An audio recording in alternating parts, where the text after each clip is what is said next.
The early morning sun filters through the trees on the north bank of Loch, the sixth largest loch in Scotland by area, and 150 metres deep at its deepest. It is a 14.5-mile long freshwater loch.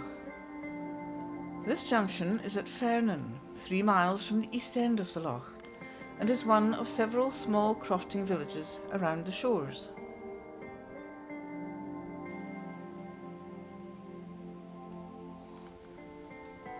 The countryside has a bumper harvest of berries this year: rosehips, cotoneaster, viburnum and pyracantha, and trees starting to turn to autumnal colours. A local shepherd with his 2 dogs was taking a rest from his labours on the slopes of Ben Lors. Oh, this is Cameron, he's local, very local. Beside Cameron Thompson's horn carving shop.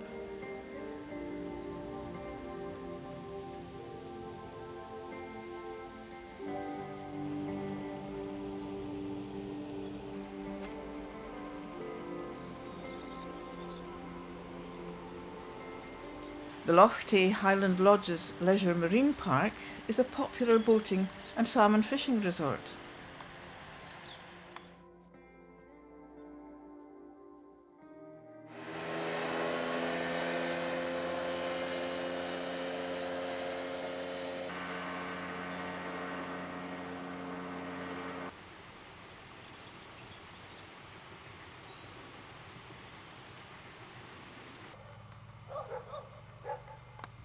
A few miles further on is Killin, at the western head of the loch. The River Lochie flows 20 miles through the glen from Loch Lochie and meets the River Dochart at Killin.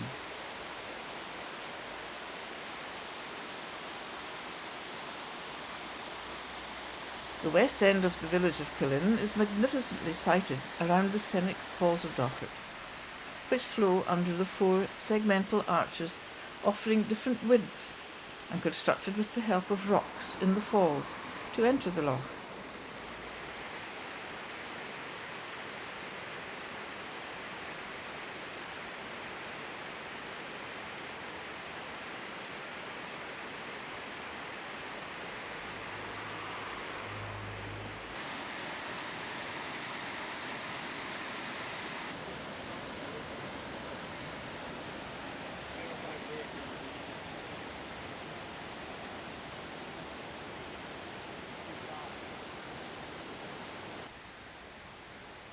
The Clan MacNab was once dominant here, and their ancient burial ground is close by the bridge.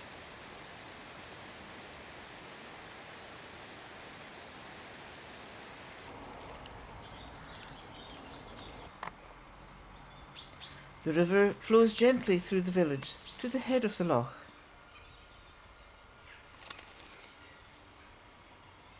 Leaving Killin, the single-track road heads east along the south shore, with good views of Ben Lors, the highest mountain in the southern part of the Scottish Highlands and the highest point of a long ridge that includes 7 Munros.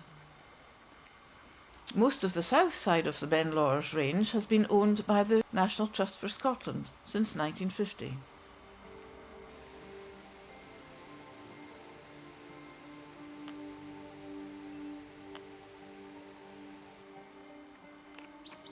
Halfway along this shore is another settlement, Airdionig, and a hotel, the grounds of which stretch down to the water's edge.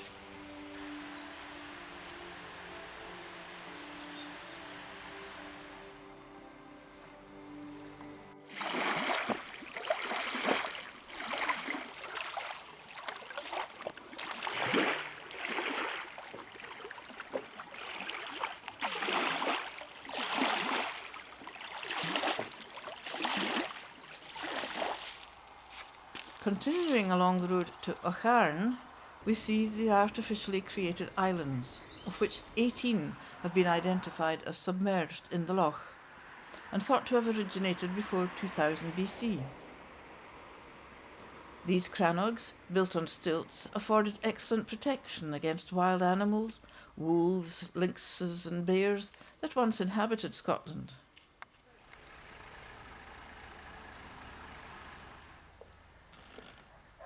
The Scottish Crannoch Centre has an accurate full-size reconstruction of an Iron Age crannoch, which is open to the public, and where hands-on demonstrations of ancient crafts and technology are held.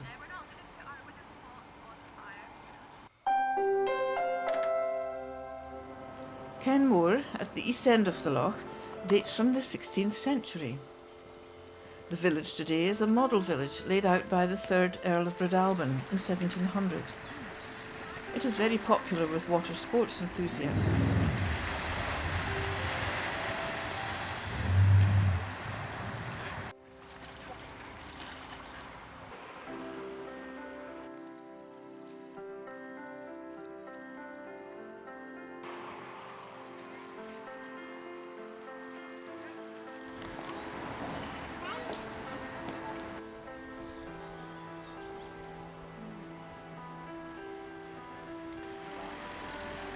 Taymouth Castle was built by John Campbell, 2nd Marquess of Breadalbane.